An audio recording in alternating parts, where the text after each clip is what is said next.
Hey guys, what's up? Grunt here again. This video is going to be about skills and skill gems, socketing and how that all works in Path of Exile. So, your active skills, considering that you don't get them from the passive skill tree, are itemized onto skill gems, which are socketed into equipment and grant a spell or ability which can gain experience as the player slays enemy. Yes, your gems level up with you. When a player is rewarded experience, all gems in the equipped items gain 10% of that value. This gain is in addition to the experience earned by the player. It's not subtracted from the experience you get. It's an additional 10% that gets given to your skill gems. You can trade skill gems, so when you remove a gem from the socket, the experience that you got is retained on the gem. So you can level up a gem to max level and trade it to someone else. Gems have attribute requirements based on their type and level. So as you can see, dexterity gems are green, and they go into the green sockets.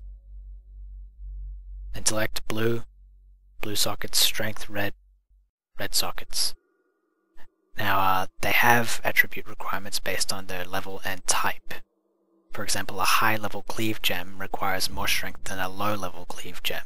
If your character doesn't meet this requirement, the experience value sits at the maximum of the previous level until you gain additional experience in order to meet the requirement of the next level, and then your gem will level up. So obviously in Path of Exile, as you can see, there are 3 different colored sockets, each with a corresponding attribute, namely strength, dexterity, and intellect. So you can socket skill gems you find into these colored sockets to immediately gain the skill that that gem gives. For example, cleave is aligned with strength, which means it goes into a red socket.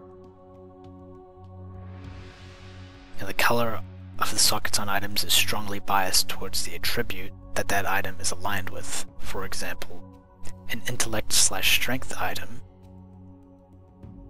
like these boots, obviously, will be more likely to contain red and blue sockets, and are unlikely to contain green sockets. Skill gems can only be placed in the correctly corresponding colored socket. So skill gems can be removed from sockets by right-clicking. No penalty is applied for doing this, so this allows players to experiment with different combinations in the system, and it actually encourages it because there's no penalty. One-handed weapons and shields cap out at 3 sockets. Obviously this only has 2, so it's not capped out, but the shield has 3, so it is. Whereas chest armor and 2-handed weapons cap out at 6 sockets. So in addition to the active skill gems, another type of gem exists, which is a support gem. Now this can be seen on my shield. 2 gem sockets are linked together, which means that a support gem can be placed into one of the sockets to enhance the attributes on an active skill gem. For example, I have shield charge and life leech. Now, as you see in the tooltip, it says this is a support gem. It does not grant a bonus to your character, but to skills in sockets connected to it. So I place this item in my shield, and the adjacent skill that's linked, which is shield charge currently, gets the bonus of the support gem, which is 1% of damage leached back as life. So that is pretty awesome. And of course you can, if there was a link here, I could put another support gem in this socket in the bottom, and my shield charge would get both of the support gem's effects.